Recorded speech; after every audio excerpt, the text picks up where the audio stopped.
Hi, Philip Griffith with PSG Photo Solutions here, and I want to talk to you about vacations and family trips. I read an article recently that talked about planning and anticipating those really heighten your experience, and I can attest to that. We took a trip out west a few years ago for one of my boys' last spring breaks that we would all be together as a family, and stopped in Texas to see family, New Mexico for a balloon ride, and we're in Arizona for the Grand Canyon, the crater at Winslow, and the petrified forest and painted desert. We saw a lot, and on the way back stopped at St. Louis for the Gateway Arch.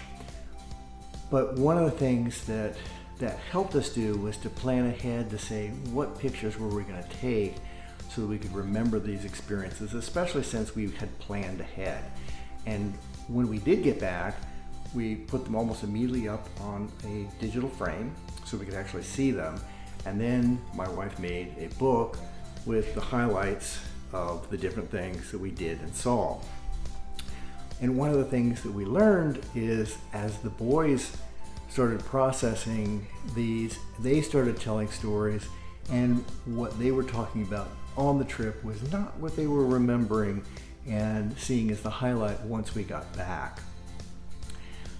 But they continued to pull this book off the shelf, share it with their friends about that trip, because that anticipation and that planning really did heighten it. So if you're going to take a trip this summer, now's the time to start planning and anticipating where are you going to go, what are you going to do, what are you going to see, what pictures might you take to remember those places and events. And then you can't plan for the candids, but being aware that you do want to take some pictures, we'll have that camera up and ready so that when you do see those candids that really capture the essence of your trip, you'll catch them. I hope this inspires some thoughts, and I'll talk to you next time.